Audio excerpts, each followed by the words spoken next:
Salawat serta salam kita tujukan kepada baginda Rasulullah SAW Muhammad SAW yang telah yang kita tunggu syafaatnya di yaumul akhir nanti. Baiklah teman-teman, untuk mengawali acara pada siang hari ini, marilah kita baca al-basmalah bersama-sama. Bismillahirrahmanirrahim. Untuk yang pertama, sambutan dari Ibu Kepala Sekolah Islam Negeri 1 kepada Ibu Suliantini MPD, kami persilakan. Assalamualaikum warahmatullahi wabarakatuh. Waalaikumsalam warahmatullahi wabarakatuh.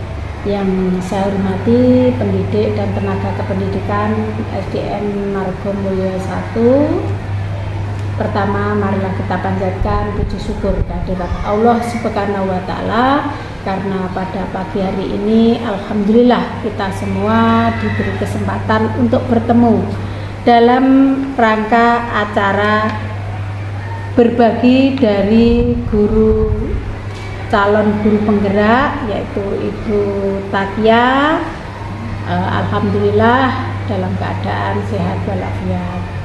Sholawat serta salam kita curahkan kepada junjungan kita Nabi besar Nabi Agung Muhammad Sallallahu Alaihi Wasallam yang akan kita nantikan syafaatnya di yaumul qiyamah. Bapak Ibu semuanya, ini alhamdulillah dalam pagi hari ini kita akan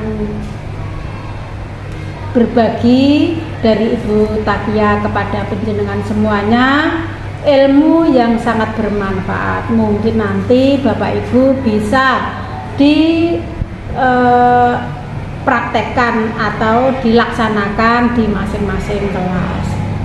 Bapak Ibu, waktu yang demikian, ada kesempatan seperti ini adalah hal yang sangat baik sekali, dan nanti saya harapkan dari Bapak Ibu semuanya dapat mengikuti sampai selesai. Karena besar harapan dari sekolahan, khususnya dari pemerintah melalui guru penggerak ini, untuk bisa berbagi kepada penjenengan semuanya, sehingga dari Bapak Ibu guru nanti akan lebih bisa meningkatkan dalam proses pembelajaran di masing-masing kelasnya.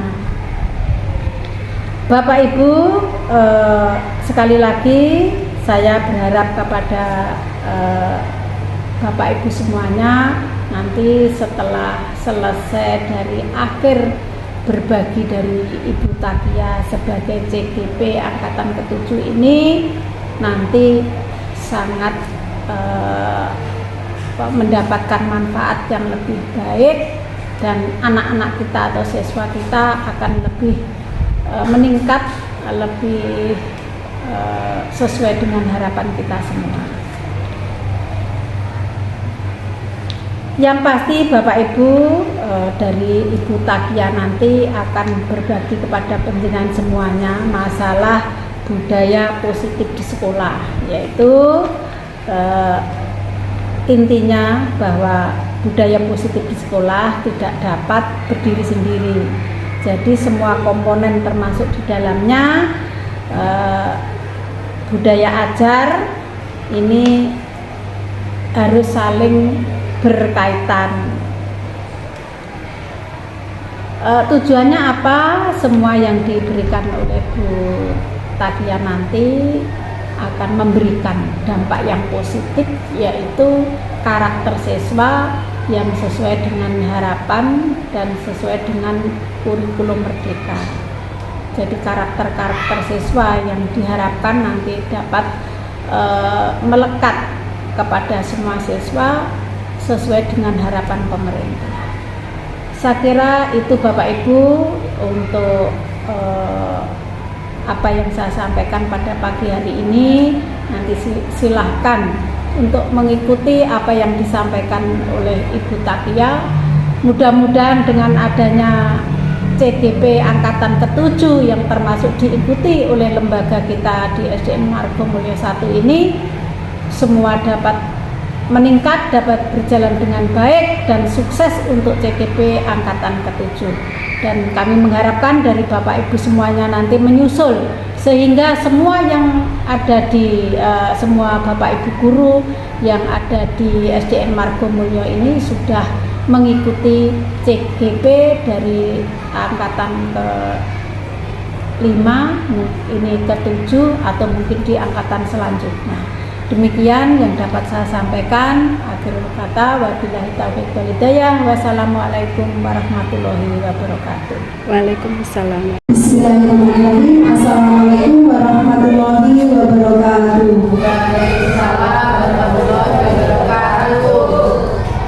Teman-teman yang saya hormati, Bapak Ibu Guru SDN Margomulyo 1, terima kasih kehadirannya. Saya sampaikan sekali lagi terima kasih, ya, tidak terhingga saya sampaikan kepada Bapak Ibu Guru sekalian yang berkenan hadir dalam sesi berbagi saya. Ya. Pada kesempatan kali ini saya akan berbagi aksi nyata pengalaman saya di kelas 1 yang sudah saya terapkan dan sudah saya lakukan, yaitu budaya positif. Kali ini untuk pembelajaran di modul SNIT 4 di kegiatan calon guru pemuda angkatan 7 Kabupaten Ngawi yang saat ini sedang saya tempuh. Bapak Ibu yang saya hormati, untuk selanjutnya adalah di tempat ini kita belajar bersama-sama. Jadi tujuan saya di sini adalah sharing pengalaman, kemudian apa yang sudah saya terapkan di kelas semoga nanti juga bisa dilakukan Bapak Ibu sekalian di kelas masing-masing, kemudian bisa diaplikasikan di seluruh warga sekolah SDN Margomulyo 1, sehingga budaya positif nanti akan bisa kita terapkan secara bersama-sama. Bapak Ibu yang saya hormati, apakah budaya positif itu? Nah, ini konsep utama di modul positif, budaya positif. Yang pertama ada perubahan paradigma belajar. Kemudian yang kedua ada disiplin positif. Yang ketiga kebutuhan dasar manusia. Kemudian motivasi perilaku manusia. Ada posisi kontrol restitusi, kemudian ada keyakinan kelas, kemudian ada segitiga restitusi. Ada apa saja dengan poin-poin ini? Nanti kita akan berbagi bersama. Pembelajaran dengan paradigma baru, Bapak Ibu sekalian. Jadi mungkin masih ada di antara kita atau di lingkungan kita masih menggunakan paradigma lama. Jadi untuk mulai saat ini atau seharusnya yang kita lakukan adalah mengubah paradigma kita menjadi paradigma baru. Seperti apakah itu? Pembelajaran dengan paradigma baru. Pembelajaran dengan paradigma baru dirancang berdasarkan prinsip pembelajaran yang terdiferensiasi sehingga setiap siswa belajar sesuai dengan kebutuhan dan setiap perkembangannya untuk mewujudkan profil pelajar Pancasila. Disiplin positif. Dalam disiplin positif di kelas atau di sekolah kita ini ada salah satunya adalah dalam budaya.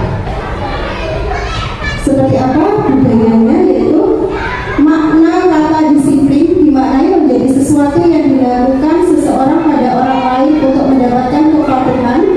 Kita cenderung menghubungkan kata disiplin dengan ketidaknyamanan. Saya akan bertanya pada Bapak Ibu sekalian di sini, menurut Bapak Ibu disiplin itu seperti apa kalau menurut Bapak Ibu? Bu Yati.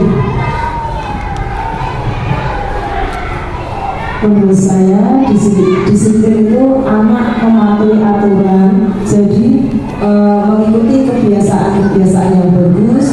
Jadi mulai sejak dini itu anak-anak sudah tertanam menurut aturan. Jadi anak disiplin, tidak seenaknya sendiri. Terima kasih. Terima kasih Bu Yati. Jadi inti disiplin menurut Bu Yati adalah taat pada aturan. Nah, siapa yang sepakat dengan pendapatnya Bu Yati? Semua masih sepakat nih. Nah, ini. Padahal Bapak Ibu kalau kita tanya ke anak-anak harus disiplin. Nah, disiplin. Yang ditahu anak-anak disiplin itu serem.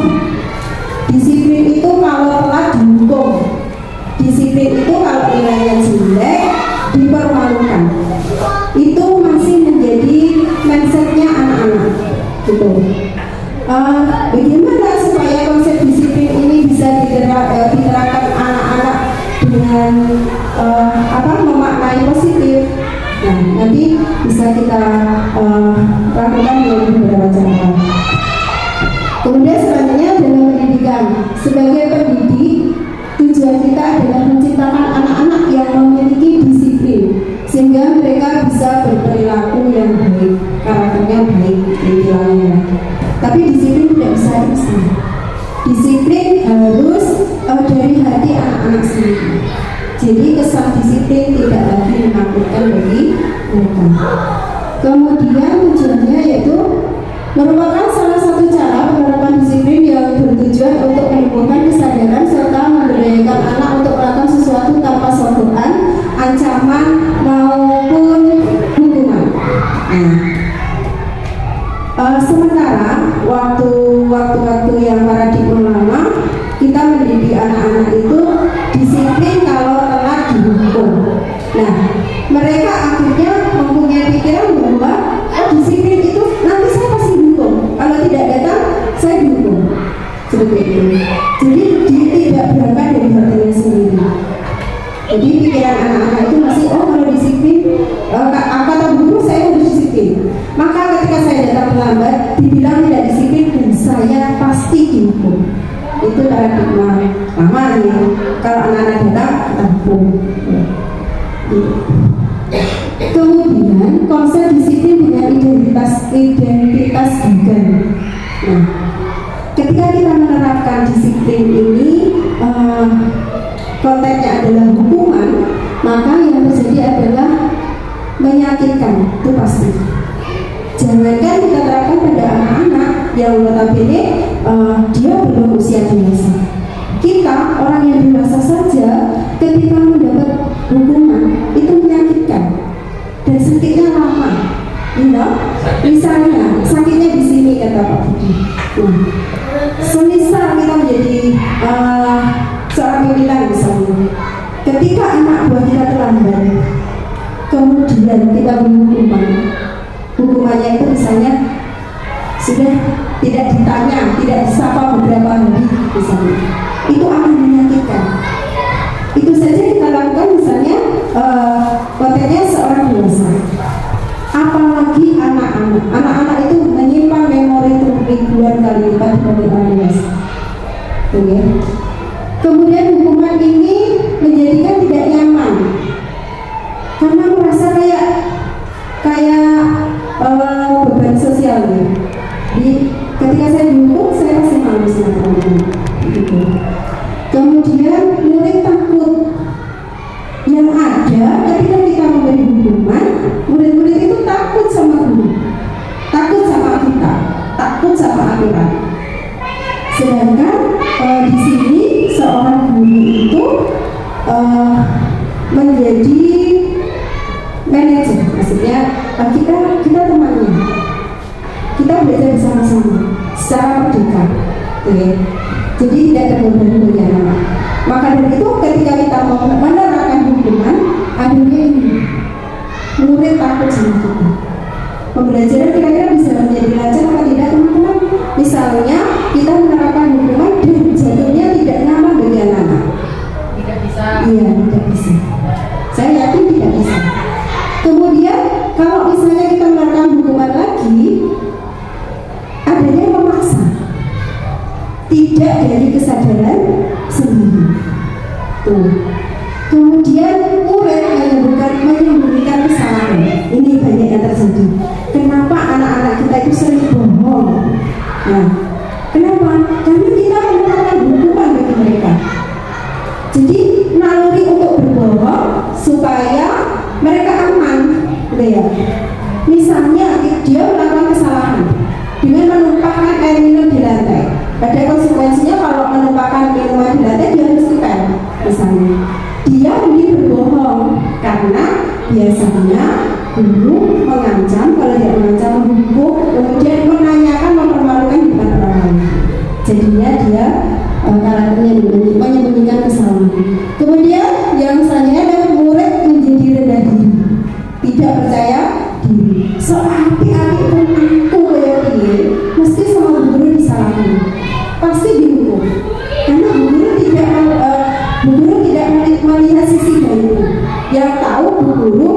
nyalahin aku, menghukum aku sehingga aku malu. Itu ya. Kemudian penghargaan. Kalau dulu paradigma lama, Bapak Ibu teman-teman, kita suka ngasih hadiah itu sama anak-anak.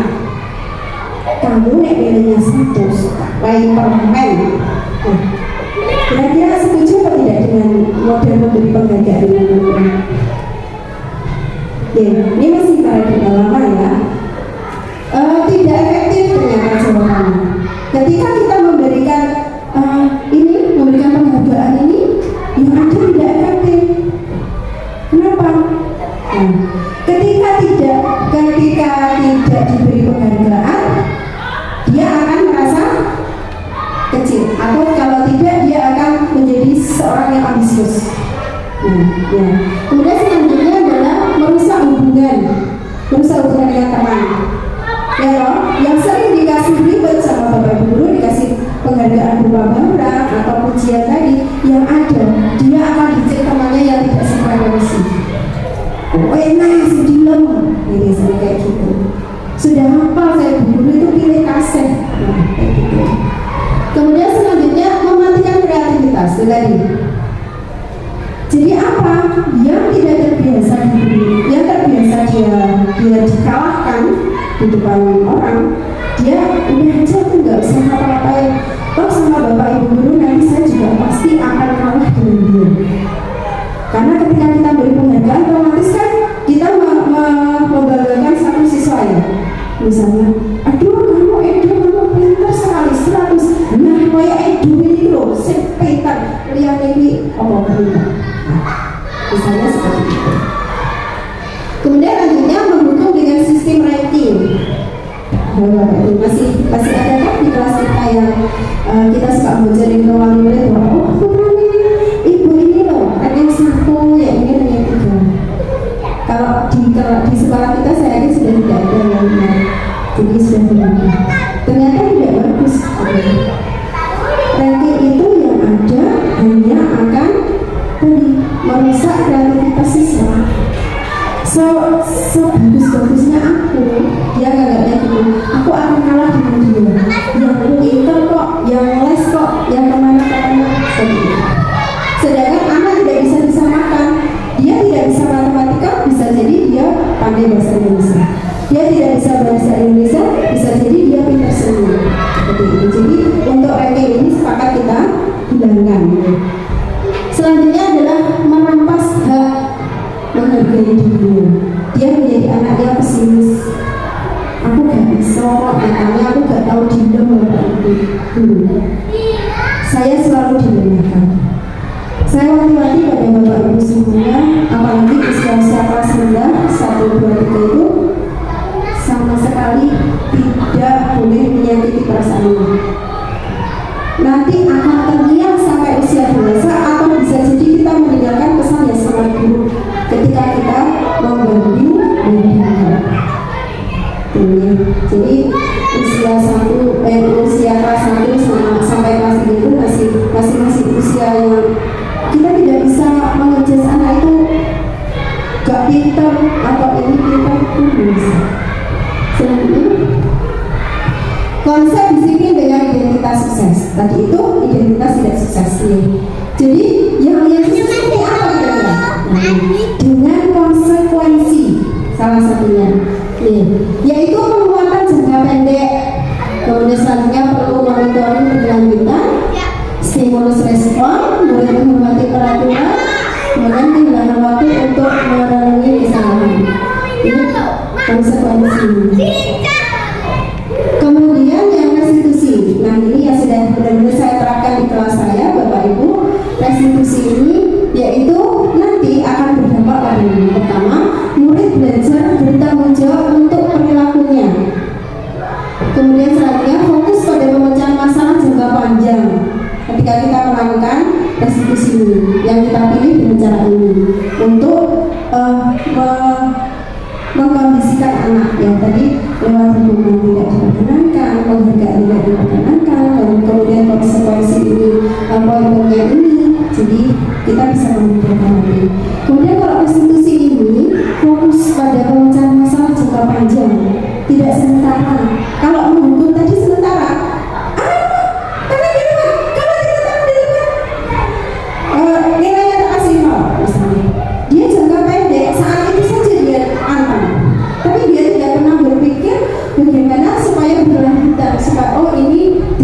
bagus, yang bagus itu seperti ini, dia tidak punya rasa ego.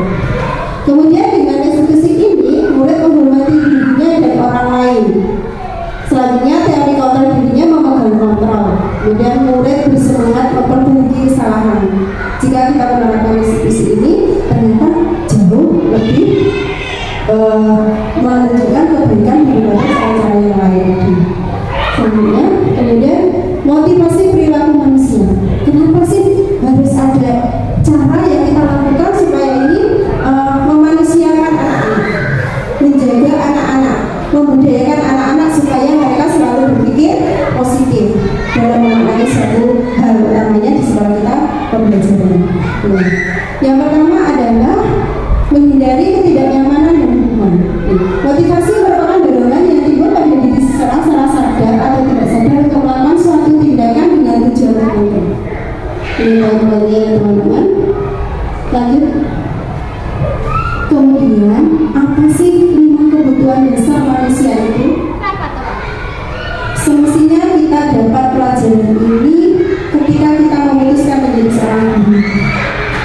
Jadi ketika kita memutuskan menjadi guru, otomatis kita harus paham dengan 5 kebutuhan manusia dasar ini apa yang dibutuhkan. Yang pertama adalah untuk bertahan hidup. Sepakat ya? Bertahan hidup. Ya apa sekolah? Ya apa saya benar? Ya apa saya salah? Nah, pasti tujuannya adalah untuk bertahan hidup. Kemudian selanjutnya adalah penguasaan. Nah, menguasai diri sendiri, menguasai nanti dalam menguasai orang lain, tujuannya. Kemudian kebebasan. Kemudian kasih sayang dan rasa diterima, itu tujuan hidup manusia ini. Kalau kita baik, kita pintar, kemudian satu orang aja tidak menerima kita pasti akan merasa menjadi orang yang tidak berguna. Sedangkan kita merasa menjadi orang yang berguna ketika semua orang bisa menerima perbedaan kita. Selanjutnya adalah kesenangan. Ketika kita sudah melakukan banyak hal, kemudian bisa menguasai hidup dan lain sebagainya, yang kita tuju adalah kesenangan. Jangan sampai kita misalnya saat ini menjadi guru, tapi kita tidak nyaman, kita tidak senang dengan profesi kita. Nah, jadi bukan dasar nilai dasar itu tadi kita berubah. Karena tujuannya adalah mencari kesenangan salah satunya. Kemudian lanjut kita lanjutkan kembali ke konsep disiplin, yaitu pendekatan restitusi. Restitusi adalah sebuah cara menanamkan disiplin positif pada murid. Nah, pengertiannya adalah restitusi menciptakan kondisi bagi murid untuk memperbaiki kesalahan mereka, sehingga mereka bisa kembali pada kelompok mereka dengan karakter yang lebih kuat. Ini dikutip dari Brosur 2004. Selanjutnya adalah ciri-ciri restitusi. Bagaimana ciri-cirinya? Bukan untuk menebus kesalahan, namun untuk belajar dari kesalahan. Nah, kita tadi sepakat dari empat model tadi kita pilih restitusi. Nah, ini salah satu manfaatnya. Bukan untuk menebus kesalahan, namun untuk belajar dari kesalahan. Teman-teman, Bapak Ibu semuanya, kita pasti sering menemukan anak-anak kita yang berdosa. Dan itu manusia. Tidak ada manusia yang sempurna. Begitu juga anak-anak. Anak-anak itu akan belajar dari kesalahannya. Jadi salah, oh salah ini, nggak nyaman kok. Kemudian dia akan salah lagi. Belajar dari kesalahan-kesalahan, kemudian dia merasa, oh kesalahanku ini tidak nyaman saya lakukan. Maka saya tidak akan memulai kesalahanku di tempat yang sama. Itu kalau dia memaknai dari hal. Kemudian dia akan memperbaiki dirinya. Nah, ketika anak kita ini kemarin saya di kelas saya ya, ada anak saya yang suka malak uang ini. Aku jadi dong, jadi ini.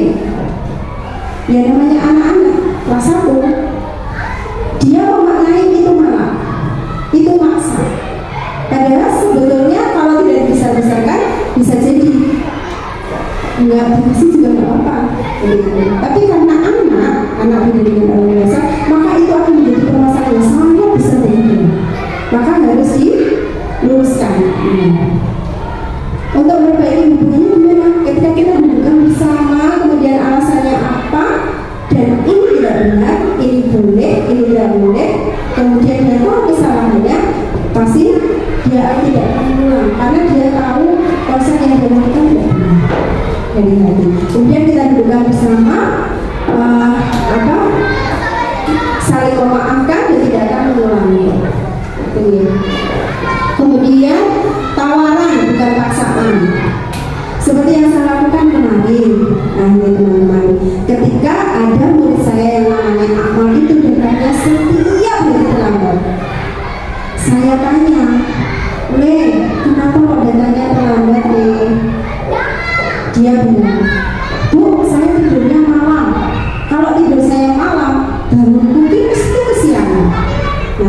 Nah, ya.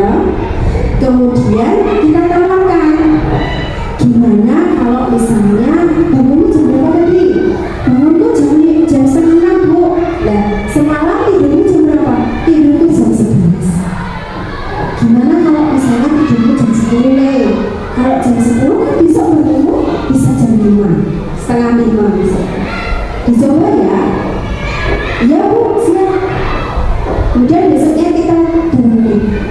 Kok aku masih terlambat? Tapi nggak kayak kemarin yang sampai teman-temannya sudah mulai pembelajaran dia berkata, kita tanya, kenapa kok masih terlambat? Maaf bu, soalnya tidurku tidak jam 10 tapi jam setengah 11, maka bangunku jam 5. Kemudian kita tawarkan lagi. Nah, jadinya terlambat kan? Kan kemarin kamu bangunnya harus setengah 6. Berarti tidurnya setengah 10 paling 6. Dicoba ya. Ternyata benar teman-teman. Di hari yang ketiga setelah kita intens dengan kasusnya Akmal ini, kemudian Akmal tidak lagi berlalu. Ketika saya tanya, Akmal tidurnya jam berapa? Jam 10 bu. Bangunnya jam berapa? Setengah 5. Nah, bagus. Kira-kira enak terlambat? Apa enak seperti ini yang tidak terlambat? Enak yang tidak bu. Saya masuk kelasnya enak, bisa duduk dulu, kemudian belajar. Kalau kemarin waktu terlambat bu, saya nggak enak bu. Capek masih ngos-ngosan, saya sudah dimulai belajar. Berarti resolusi yang kita lakukan biasa. Kemudian selanjutnya adalah menutup untuk melihat ke dalam diri, mencari kebutuhan dasar di belakang. Tadi, kalau misalnya kamu tidurnya jam 11 malam, kira-kira seperti apa? Dia akan mencari kesalahan diri. Oh iya bu, saya salah tidurnya jam 11, tidak saya tidurnya jam 10. Gitu. Jadi dia mencari kesalahannya sendiri. Selanjutnya fokus pada karakter bukan tindakan. Kemudian menguatkan dan fokus pada solusi. Solusinya apa? Nah, solusinya supaya apa tidak ada problem. Maka yang kita lakukan adalah cara eksekusi ini. Tapi kalau konteks kita tidak ada ini, mungkin kita bisa melakukan dengan hukuman, dengan penghargaan dan lain-lain. Bisa jadi kita menggunakan cara yang menghargai. Kalau misalnya kita tidak melihat hasilnya, jadi apa tak kayak ide satu saja, sesok aja terlambat ini. Bisa jadi kayak tidak terlambat, tapi motivasinya beda, karakternya juga jadinya beda. Kemudian perbedaan ini. Contoh kasus, siswa sering tidak mengerjakan PR, misalnya. Kemudian dia akan dapat hukuman. Masih ada ini di kelas Bapak Ibu semuanya yang tidak mengerjakan PR hukum? Kalau masih berarti Bapak Ibu teman-teman semuanya masih menggunakan paradigma lama. Kemudian hukuman, guru menghukum siswa tersebut hormat bendera selama 10 menit. Ya Pak Ugen, dia tidak berlaku ya Pak Ugen ya? Nah, tidak berlaku. Ngopo ya? Bocah ya kalau fisiknya kuat, kalau tidak kuat dia akan jatuh sakit, kemudian kita bisa menjadi pasal kekerasan dengan anak. Kemudian guru marah dan murid menjadi takut, itu juga sudah model lama. Konsekuensi juga sepakat kita tidak pakai ini ya. Yang kita sepakati adalah restitusi. Restitusinya sudah saya terangkan di kelas saya. Nanti bersama-sama kita coba di kelas-kelas lain, nanti menjadi seluruh warga sekolah ini menerapkan budaya, sehingga siswa kita juga ada kasus kemudian melakukan kesalahan bisa kita tangani dengan cara yang sangat benar atau yang sangat tepat atau bisa mendekati kita. Ya. Lanjut. Kemudian ini ya. 5 posisi kontrol restitusi. Kontrol ini baca apa? Kalau Bapak Ibu gurunya.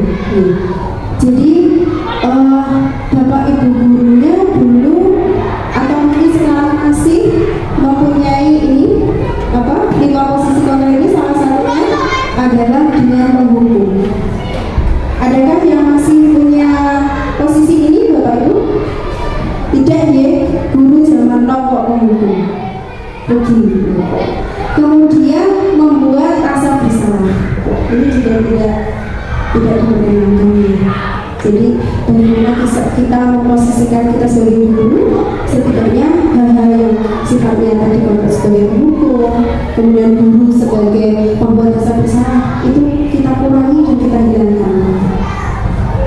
Kemudian apakah kita sebagai teman dalam situasi tertentu, kalau saya ya ini masih kadang-kadang saya berpura-pura menjadi teman. Tapi sebetulnya posisi saya sebagai guru tidak teman mereka, hanya berpura-pura teman pada kita kok akan banyak sama anak-anak, misalnya seolah-olah tidak ada dibully, tidak ada sopan santunnya. Karena saya memposisikan diri saya dalam keadaan tertentu, saya menjadi mereka beberapa. Kemudian lanjut sebagai pemantau, senangnya memantau. Itu salah, itu benar, itu salah kayak sih benar, kue salah. Kemudian selanjutnya adalah sebagai manajer. Kalau sebagai manajer ini, saya melihat Bapak Ibu di SPM 1 sudah melaksanakan ini ya, atau sudah mempunyai posisi ini ya, kebenaran ini. Jadi kita memang ini yang benar, yaitu memposisikan diri kita sebagai manajer.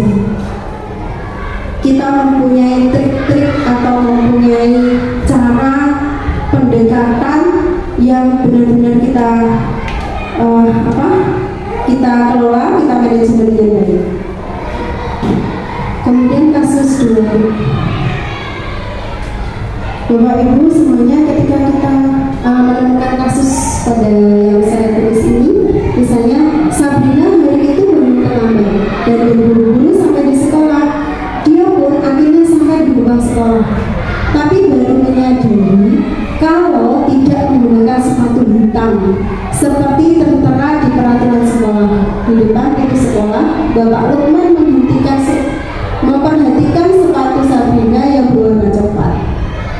Sabrina berusaha menjelaskan bahwa dia terburu-buru dan salah mengenakan sepatu. Jadi ketika itu ketemu Pak Lukman di gerbang, melihat sepatunya Sabrina coklat. Sabrina sudah memberi alasan, dia terburu-buru Pak. Saya terburu-buru Pak, saya salah menggunakan sepatu. Sebenarnya dia sudah mengemukakan alasannya dengan fakta yang sebenarnya. Kemudian Pak Lukman menanyakan Sabrina, apa peraturan sekolah tentang seragam dan sepatu? Sabrina menjawab, sudah mengetahui sepatu harus berwarna hitam Pak, namun saya terburu-buru dan salah mengenakan sepatu. Itu alasan Sabrina. Kemudian selain tidak mungkin kembali, namun buru-buru dan salah mengenakan sepatu. Selain tidak mungkin kembali pulang karena rumah saya jauh, kamu juga melanggar peraturan sekolah. Kamu salah, kata Pak Lukman dengan nada yang tinggi. Saya bisa memaknai kasus ini karena saya pernah ada di posisi ini. Sudah terlambat, salah pula warna sepatunya. Segera buka sepatumu kalau tidak bisa mengenakan warna sepatu sesuai peraturan. Jadi Pak Lukman memarahi Sabrina supaya mengganti sepatunya atau melepas sehingga Sabrina tidak pakai sepatu. Sabrina minta maaf dan memohon kembali kepada Pak Lukman agar tetap dapat mengenakan sepatunya dan berjanji tidak akan mengulang kesalahannya. Namun Pak Lukman tidak mau. Salah nyayang masih berbeda ini.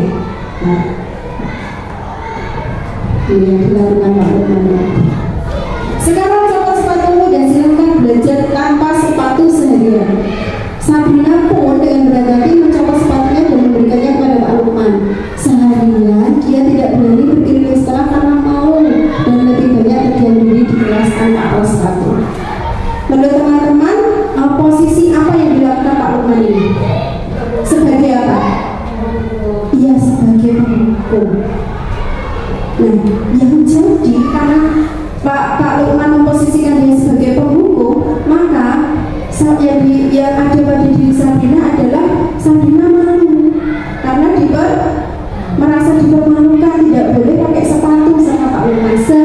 melanggar sampai akhirnya Sabrina tetap di kelas berdiam diri. Bisa kita rasakan dengan perasaannya. Kemudian ketika Sabrina berusaha memberi alasan yang sebenarnya, Pak Romo tidak mau tahu. Terus ya. Nah, apalagi itu kita misalnya kita lakukan pada anak-anak kita ya, anak-anak kita yang masih kecil kelas 1 atau kelas 2, 3 itu, yang mereka masih campur tangan orang tua masih banyak. Ketika dia bicara yang sebenarnya, beri alasan yang sebenarnya, kita sebagai orang biasa biasanya kita marahi. Padahal belum tentu kesalahan. Jadi yang kita lakukan adalah dengan restitusi, mengajak bicara dengan hati melalui cara orang yang wajib. Amin. Nah, teman-teman, untuk melaksanakan supaya disiplin, kemudian supaya anak-anak kita berkarakter baik, ini salah satunya bisa kita lakukan dengan mengadakan keyakinan kelas. Mengapa kita mengadakan keyakinan kelas? Mengapa bukan peraturan kelas? Jadi menurut teman-teman Bapak Ibu di sini sepakat keyakinan apa sepakat aturan? Kita sendiri sering ya bicara, aturan itu dibuat untuk dilanggar. Kita orang biasa seperti itu, apalagi anak-anak. Jadi di kelas kita berusaha membuat apa yang menjadi tata tertib di sekolah, di kelas kita melalui keyakinan kelas. Bagaimana membentukkan keyakinan kelas? Salah satunya lebih abstrak dari peraturan yang lebih terbuka. Kemarin saya juga mencoba di kelas saya, dalam masih nyata saya kemarin, anak-anak ini saya ajak, saya beri selembar kertas kecil-kecil, kemudian saya minta dia, anak-anak apa sih yang boleh kamu lakukan dan apa yang tidak boleh kamu lakukan, silakan ditulis di kertas. Kalau misalnya kita harus buat tata tertib di kelas, apa nomor 1 apa saja ya, misalnya ternyata anak-anak kecil usia kelas 1 itu dia bisa menuliskan 1, tidak ramai. Oke, kita tanyakan pada dia, kenapa dia bilang tidak ramai di kelas?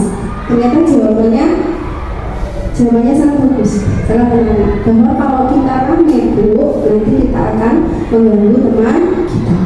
Saya kasihan sama Bu Guru, suaranya gak kedengeran. Banyak jawaban. Nah, kalau berarti aturan yang kamu sepakati tadi, tata tertibnya tidak boleh ramai. Kalau kalian melanggar, berarti kalian berdosa pada diri sendiri atau kesepakatan yang kamu buat. Jadi sebaiknya gimana ya? Dan sebaiknya tidak kita langgar. Semuanya sepakat? Sepakat. Jadi dia sendiri yang buat aturan, kemudian disepakati oleh teman-teman. Ada juga, Bu, saya tidak boleh nakalin teman saya. Oke, kita buat keyakinan kelas menjadi kesepakatan. Jadi nukari temannya, nanti kalau misalnya dia masih melanggar, berarti melanggar kesepakatan bersama. Jadi mulai dari membuat aturan-aturan kecil ini, nanti kalau sudah berhasil, karakter anak-anak menjadi bagus, bisa kita buatkan lagi kesepakatan yang lebih benar. Kesepakatan lebih benar. Sebenarnya di kelas saya masih kesepakatan kecil, namun alhamdulillah dari kesepakatan kelas yang dihadiri anak-anak semuanya sudah berjalan sedikit demi sedikit. Ada kesalahan? Tidak masalah. Tapi dia akan berubah dengan hatinya sendiri. Lanjut, kemudian apa sih segitiga restitusi teman-teman? Dari tadi saya bilang, kalau menyelesaikan masalah anak-anak berbuat salah boleh, melanggar boleh. Tapi bagaimana cara kita menangani? Karena kita sepakat menjadi sepakat guru memposisikan diri sebagai manajer, maka restitusi ini yang paling cocok kita terapkan. Apa sih restitusi? Menstabilkan identitas. Maksudnya apa? Jadi kalau anak berbuat kesalahan, kita tanya alasannya apa, kemudian kenapa dia seperti ini. Ini menstabilkan. Kita bisa jadi tadinya, kamu ini salah misalnya gitu. Tapi ketika dia mencoba memberi alasan, kemudian alasannya masuk akal, nah bisa jadi permasalahan ini bisa kita atau kita berarti masalah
dan sosial yang baik, di mana guru mampu merefleksi dan pada posisi kontrolnya saat ini bagaimana perjalanan dirinya sebagai seorang among, yaitu posisi manajer yang menuntut murid-murid menjadi insan yang mandiri, merdeka dan bertanggung jawab. Pesan yang jadi moral ketika kita dari ganjar dan moral, kita guru ini sebagai among, ya no? Bahkan kita tidak asing itu ingat suatu wadah dia menemukan dari kita masih sekolah atau orang tua kita sekolah semboyan ini ada, tapi kita belum melakukannya karena kita belum mempunyai sifat among, ya no? Sedangkan seorang guru, seorang ibu, seorang bapak nantinya pasti harus mempunyai karakter atau mempunyai sifat among ini. Among ini kalau di bahasa kantornya bisa kita mempunyai dengan posisi manajer.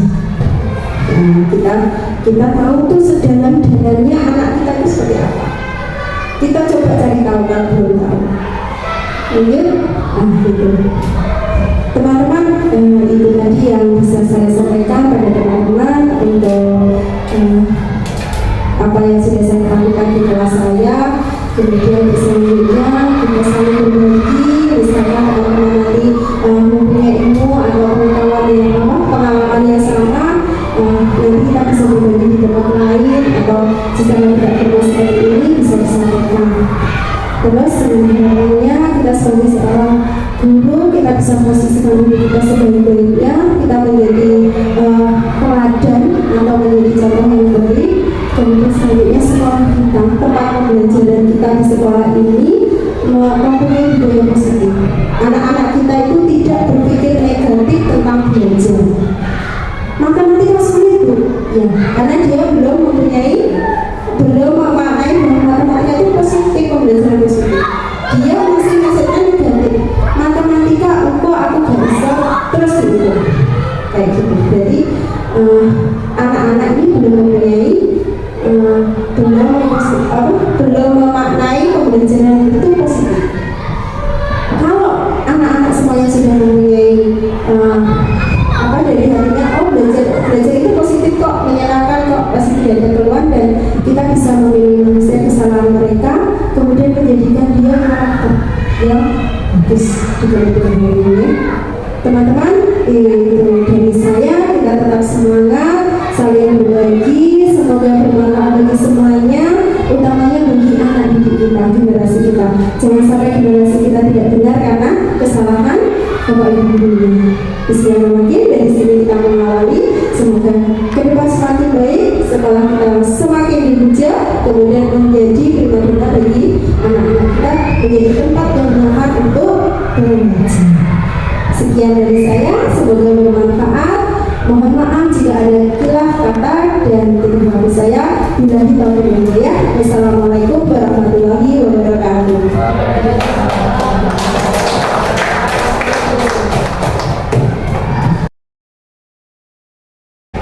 Bismillahirrahmanirrahim. Assalamualaikum warahmatullahi wabarakatuh. Alhamdulillahirabbil alamin, wassalatu wassalamu ala asrofil anbiya'i wal mursalin wa ala alihi wa sahbihi ajma'in, amma ba'du. Yang saya hormati Ibu Kepala Sekolah SDN Mangkunia Satunawi, Ibu Suyati MD. Yang saya hormati rekan-rekan guru SDN Mangkunia Satunawi yang berbahagia. Pertama-tama marilah kita panjatkan puji syukur kehadirat Allah Subhanahu wa taala, yang mana pada kesempatan kali ini kita diberikan kesempatan sehingga saya bisa berbagi kembali bersama dengan Bapak Ibu guru sekalian. Bapak Ibu guru yang saya hormati, izinkan saya berbagi untuk yang kedua kalinya. Jadi kemarin kita sudah berbagi tentang budaya positif di sekolah, utamanya berbagi pengalaman yang sudah saya kerjakan yang sudah saya lakukan di sekolah saya, di kelas saya di kelas 1A. Kemudian setelah itu saya sampaikan kepada rekan-rekan semuanya, ternyata ada beberapa pertanyaan. Nah, utamanya pada tahapan Seperti apa sih tahapan restitusinya? Ternyata ada pertanyaan-pertanyaan seperti itu. Nah, baiklah teman-teman, untuk itu pada kesempatan kali ini saya akan berbagi kembali. Mohon waktunya dan mohon diizinkan. Ye, bisa ye? Ye. Terima kasih untuk sebelumnya berdiri dulu Bapak Ibu, biar kita tidak stres atau tidak bosan melihat saya. Ye.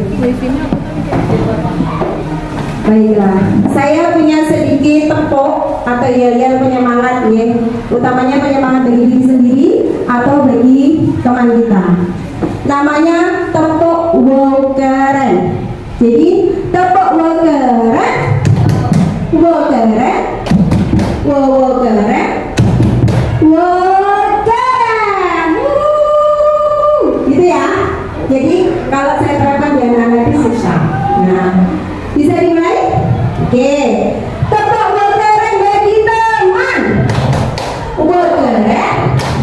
Wokeren. Wokeren. Ada juga tepuk buat dirinya sendiri. Kita bilang diri kita keren, ya. Tepuk keren buat diri sendiri. Wokeren. Wokeren.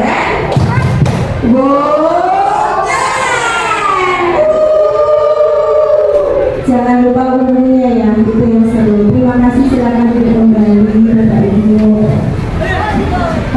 Baiklah teman-teman, untuk menindaklanjuti pertanyaan, beberapa pertanyaan dari rekan kita, yaitu apa sih langkah-langkah restitusi kita? Kemarin saya sudah mengerti bahwa restitusi itu adalah menciptakan kondisi bagi murid untuk memperbaiki kesalahannya. Nah, ternyata ada beberapa pertanyaan, tahapannya seperti apa gitu ya. Jadi kali ini saya akan menambahi gitu. Untuk ciri-ciri restitusi sudah masih ingat ya Bapak Ibu ya?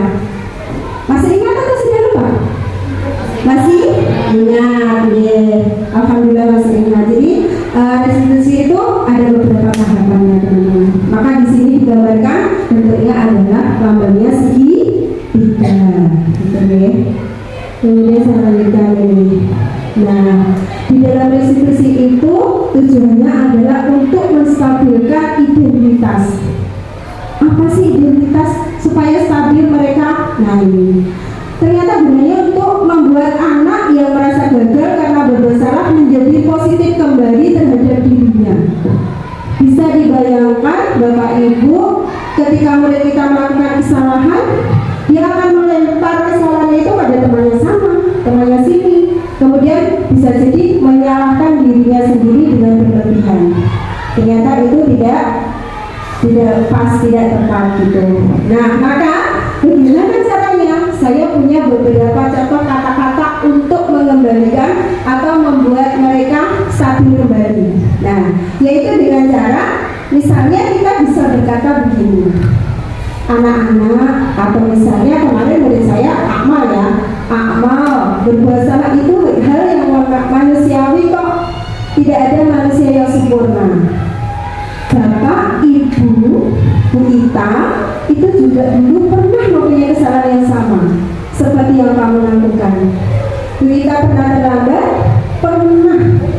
Bu Ita juga pernah terlambat.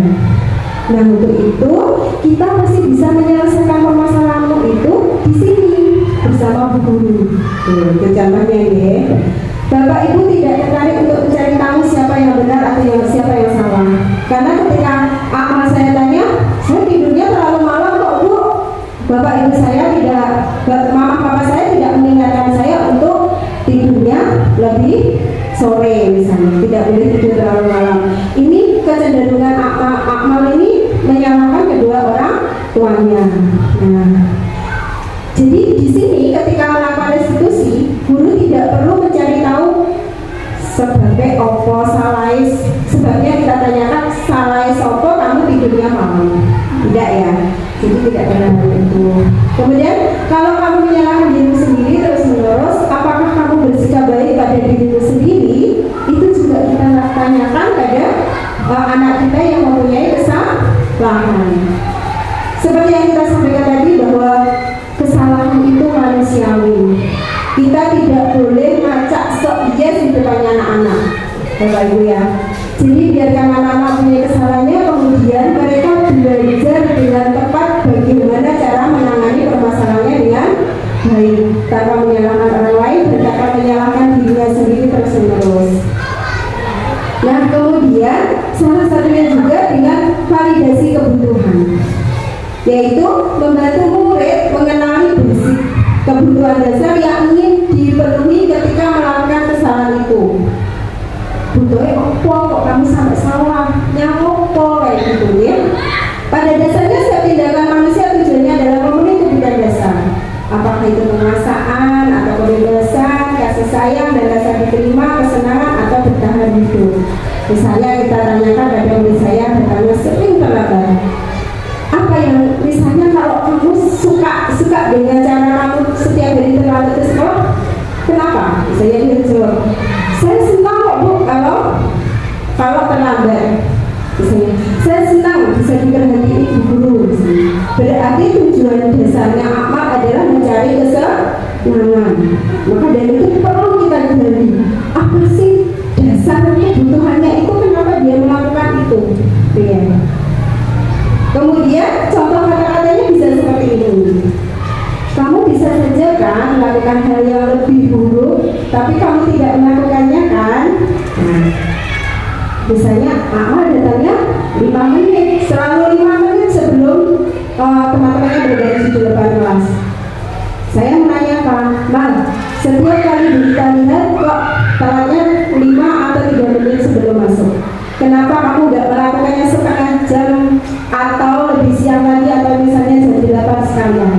Boleh kita tanyakan seperti itu ya. Jadi akan memantik jawabannya.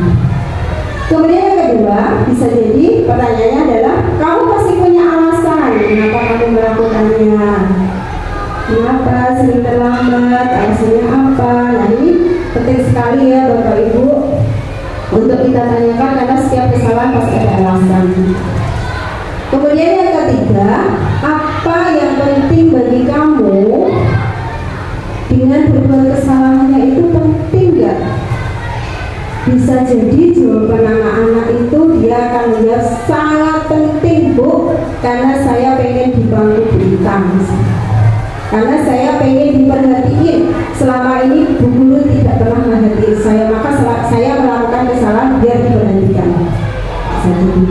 Kemudian ada lagi, kamu boleh tetap berusaha menjaga sikap itu, tapi tambahkan sikap yang lain yang baru. Ketika dia punya jawaban, kita akan memantik pertanyaan, dia punya jawaban, kemudian bisa kita lanjutkan pertanyaannya ini. Kemudian selanjutnya kita tanyakan lagi, maukah kamu belajar cara lain untuk mendapat yang kamu butuhkan tanpa harus memukul? Misalnya ini pada kasus memukul temannya. Ya. Insya Allah ini di kelas saya sudah saya terapkan, jadi saya bisa lebih enjoy berbagi dengan Bapak Ibu sekalian. Kemudian selanjutnya, apakah kamu bisa melakukan dengan lebih baik besok lagi di akhir pertanyaan? Dia pasti akan menjawab Bapak Ibu. Ya enggak Bu, saya nggak akan ulang. Kalau anak-anak yang sudah besar mungkin di kelas atas, saya akan berusaha Bu, saya dari diri saya sendiri, oh ternyata kesalahan saya ini tidak bagus, saya tidak akan mengulang. Nah ini ending dari pertanyaan validasi kebutuhan tadi.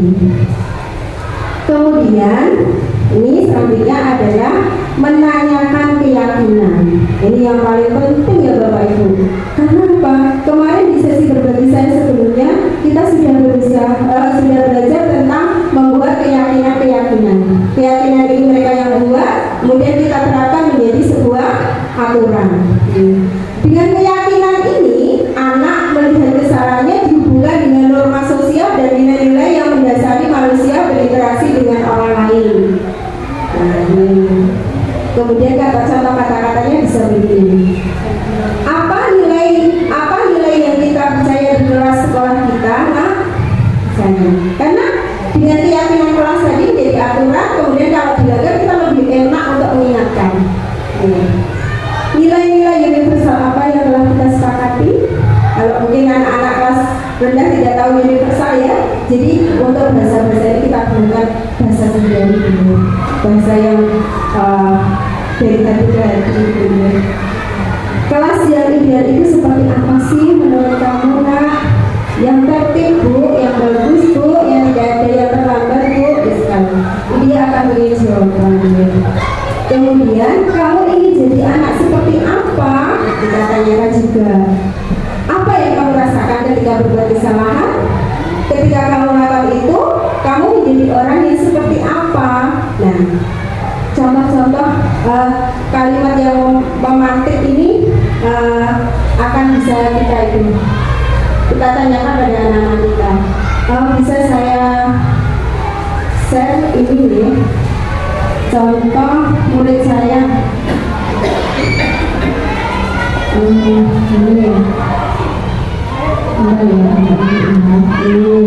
Ini contoh yang saya lakukan pada anak saya yang ceritanya malak temannya di kasusnya. Ini suaranya tidak bisa masuk, tapi bisa kedengaran, bisa terlihat ya. Nah, di sini saya melakukan segitiga restitusi pada anak yang istilah kasarnya malak uang temannya. Dia sering meminta uang jajan sama temannya. Nah, pemecahannya ada ketika saya tanyakan dari contoh pertanyaan tadi, ternyata anak itu tidak disangoni orang tuanya, tidak mendapatkan uang saku dari orang tuanya. Maka menurut si Vino ini sebetulnya dia minta. Nah, cuma minta dengan bahasanya anak itu berbeda arti ketika dimaknai orang tua atau temannya. Padahal ketika saya tanya, kamu bilangnya gimana? Nah ini Pak satunya ini Davian namanya. Davian, minta uangmu 2.000. Saya minta uangnya dong. Tapi menurut Davian menyakiti hatinya karena Vino seolah-olah memaksa mintanya. Seperti itu. Kemudian saya tanyakan, saya punya jawabannya. Kemudian alasannya Vino, kemudian Vino jadi tidak akan mengulangi. Dan alhamdulillah setelah saya dudukkan bersama ini dengan tahapan restitusi tadi, alhamdulillah dia mengerti bahwa minta uang ke temannya dengan minta uang dia dong, kayak gitu seolah-olah itu berkonotasi negatif. Jadi tidak sesuai dengan kesepakatan kelas yang dibuat sebelumnya. Nah, akhirnya Vino ini minta maaf. Nah, itu tadi Bapak Ibu contoh dari kegiatan-kegiatan restitusi yang saya lakukan di kelas saya. Kemudian contoh-contoh kata-katanya. Jadi kita intinya begini, ketika anak itu punya permasalahan, kita kembalikan, kita netralkan, kemudian kita carikan kata yang paling baik yang sesuai dengan umurnya, yang sesuai dengan karakter anak itu. Kalau karakter anak itu ternyata apa itu ceklek anaknya, berarti kita harus mencari kata-kata yang lebih bagus lagi atau kata-kata yang lain. Nah, itu Bapak Ibu ada pertanyaan dari pengalaman saya restitusi ke anak tadi. Adakah yang punya pengalaman sama di kelas? Mungkin Bu Presti ya. Bu Presti pernah nggak? Sebetulnya kita sudah pernah, tapi nggak tahu ya Bu Presti kalau ini ternyata caranya ini restitusi gitu. Nah, dengan sesi berbagi saya dari kemarin sampai sekarang ini, kita jadi tahu itu namanya restitusi dan ini tahapannya gitu. Coba Bu Presti bisa menceritakan pengalamannya. Terima kasih sebelumnya. Jadi kebetulan hari ini di sini aja Bu. Kebetulan hari ini tadi mohon izin saya juga sharing ya dengan Bapak Ibu sekalian. Jadi hari ini tadi ada kejadian juga nih Bu. Jadi teman sebangku ceritanya niatnya itu mainan, dia mainan gitu. Arti mainan itu kadang sama anak itu dengan temannya kan diartikan beda. Ternyata dengan temannya itu menyakiti hati saya gitu. Akhirnya saya panggil keduanya. Terus saya tanya, kenapa kok sampai Gibran nangis itu kenapa? apa? Terus yang Cil jawab, saya cuma guyon loh Bu. Loh Cil kan cuma bergurau Gibran, kenapa kamu sampai nangis? Lah ini mata saya sampai sakit loh Bu. Oh berarti Cil, mungkin kamu mengartikan ini mainan, tapi Gibran mengartikan lain. Ya kita memang harus sabar menghadapi anak-anak. Mungkin cara saya bertanya dulu, kenapa sih, apa sih kebutuhannya Cil gitu, kenapa kok sampai menyakiti hatinya Gibran. Ya saya telisik lah, istilahnya gitu ya Berita ya, maksudnya diurut dulu, kita cari tahu dulu apa sih keinginannya Cil apa, terus bagaimana perasaannya Gibran. Jadi kita tidak harus langsung menyalahkan anak ini gitu ya. Mungkin seperti itu. Ya mohon maaf kalau kurang lengkap ya. Jadi setelah kejadian itu terus kedua anak ini saling memaafkan, kemudian saya yang memberi nasihat kalau sebenarnya hal ini boleh dilakukan, hal ini tidak boleh dilakukan. Terima kasih Berita. Sama-sama Bu Presi, kasih tepuk tangan buat Bu Presi yang juga kali ini berbagi pengalamannya yang luar biasa.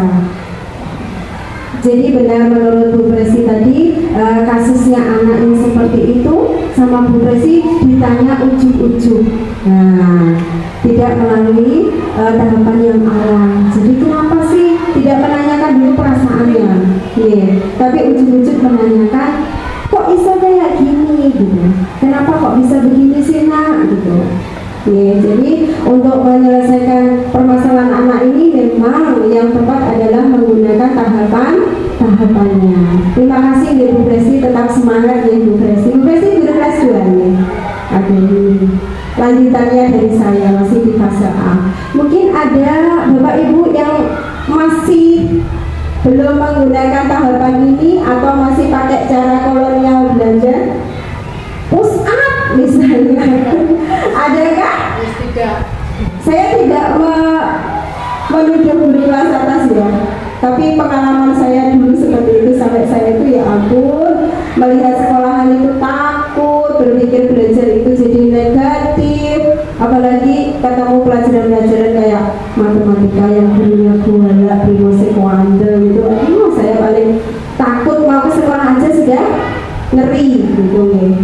Tapi untuk paradigma baru ini teman-teman, untuk cara-cara lama yang bisa mematikan kreativitas anak atau bisa membunuh karakter anak, kemudian memandang pembelajaran adalah sesuatu yang negatif, tidak menyenangkan, itu benar-benar kita hilangkan dari sekarang ya. Kita sama-sama bisa insya Allah, karena di SD kita tercinta ini, di SDN Margomulyo 1 ini adalah sekolah center idaman masyarakat. Maka dari itu setiap langkah-langkah kita dalam permasalahan apapun pasti akan ada senternya, yaitu wali murid dan masyarakat.